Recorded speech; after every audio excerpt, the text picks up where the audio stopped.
All right, guys, last video for this week. Only got a couple problems to do.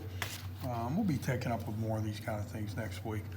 Okay, so yesterday we were taking a look at finding ways to simplify these trigonometric expressions by taking everything and writing it in terms of sine and cosine and then trying to simplify things that way. Another way for doing these simplifications, okay, is by factoring. Okay, and sometimes rather than rewriting things in terms of sine and cosine, sometimes it's easier to factor and then try to simplify. Okay, so right here we're going to try to do one of these things, and I know as soon as I look at that, I see this guy right here. Okay, sine of pi over 2 minus x. So the very first thing I think of is cofunctions. Okay, so we go right here and say, okay, well, can I get rid of this pi over 2 minus x by using a cofunction? Okay, and notice right here, sine and cosine are cofunctions, and notice this is pi over 2 minus x rather than being x minus pi over 2, so we're set up here. So notice I could substitute cosine of x for this sine of pi over 2 minus x. Okay, so let's see where that takes us. Okay, so we'd have sine squared of x cosine of x minus, well, sine of pi over 2 minus x is the same as cosine of x. Okay, so now I'm looking at this, and it right off the bat it starts looking a little bit cleaner because I get rid of this pi over 2 minus x. And notice that you have a GCF of cosine of x here. Okay, so why not factor cosine of x out? And so we pull out that cosine of x, and I'd be left with sine squared x minus 1. Okay, now I'm looking at that and I'm thinking Pythagorean identity. Okay, so we go to our Pythagorean identities, okay, and I take that very first one, okay, my Pythagorean identity, and obviously we know how important those guys are, and I have sine squared x plus cosine squared x equals 1. And I say to myself, okay, can I manipulate this guy and get sine squared x minus 1? Okay, well, how about if we do this? If we bring that 1 over to the left, it'll go from positive to negative, so I'd end up with sine squared x minus 1. Well, what's that equal to? Well, I would have to move this guy over to the other side. Okay, that's equal to negative cosine squared x. Okay, so I could substitute in negative cosine squared x right here.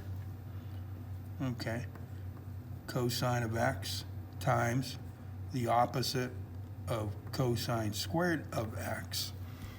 Okay, now remember, this cosine squared of x means cosine of x to the second power. Okay, so I would have 2 factors of cosine here and 1 factor here, which would give me a total of 3 factors. Okay, so we would get the opposite of cosine cubed of x, because that means 3 factors of cosine of x. And we're in good shape. Okay, so we take this whole guy and we simplify it down to this guy right here. Okay, certainly a lot easier to look at, okay, than this whole thing. Okay. All right, so let's see, what can we do here? All right. Okay, once again, I see that pi over 2 minus theta, and I'm thinking cofunctions right off the bat. Okay. All right, so let's see. Do I have something there? Okay. How about this guy right here? Okay. Cosecant of pi over 2 minus theta is equal to secant. Okay. So how about if I substitute secant in for that guy? And don't forget about this negative sign out front. Okay, so that would be the opposite of the secant of theta minus tangent squared theta times secant of theta. Okay, so let's see. Well, I've got a common factor of secant, but I could also say I have a common factor of the opposite of secant as well. Okay, so one one way we could factor out just secant of x and leave the negative sign in there, or we could factor out the opposite of secant. Okay, so we're factoring out a secant and a factor of -1 as well. Okay, I'm going to factor out the opposite of secant. Okay, so we take the opposite of secant of theta and we factor that guy out. So let's see, this guy becomes +1. All right, now remember we're factoring out a factor of -1, so that becomes positive as well, plus, okay, tangent squared of theta. Okay, and so I'm looking at this guy and I'm thinking, okay, Pythagorean identity again. Okay, so let's see, what do we have up there? Pythagorean identity. How about that second one down? Okay, Pythagorean identity. Okay, second one down right here.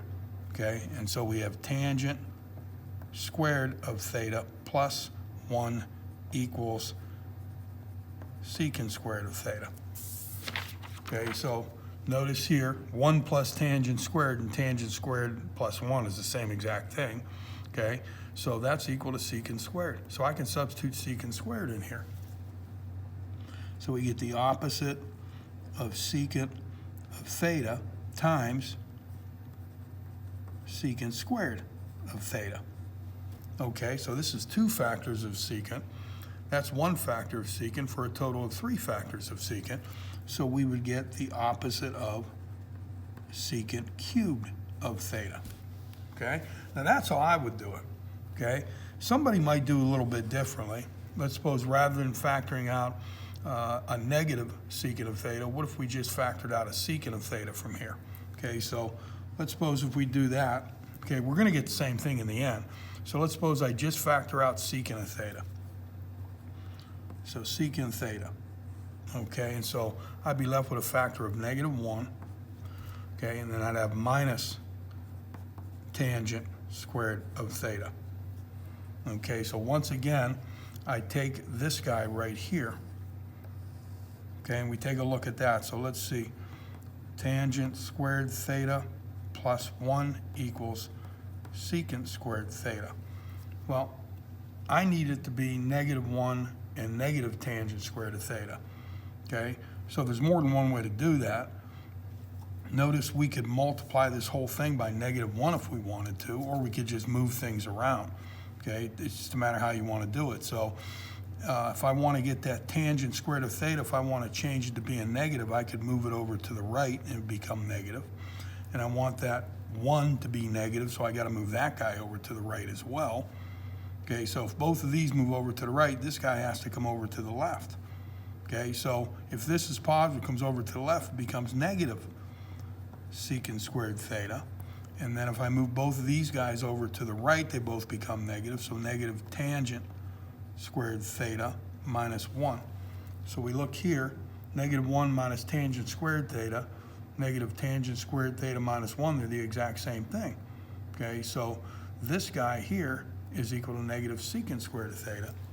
Okay, so I would get secant of theta times the opposite of secant squared of theta. And notice, okay, I get the exact same thing as I got up here.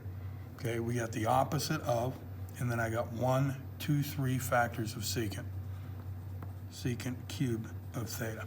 Okay, so notice whether you factor out secant theta or negative secant theta, assuming you don't make some bonehead mistake along the way, okay, you're going to get the exact same answer when you simplify it. And clearly, this guy, no matter how you get it, is a heck of a lot simpler than the guy we started with. Okay, so that will wrap it up for videos this week. I will get the weekly quiz posted quickly, okay, and it'll be due next Monday, just like always. And you guys stay safe out there, and I miss you.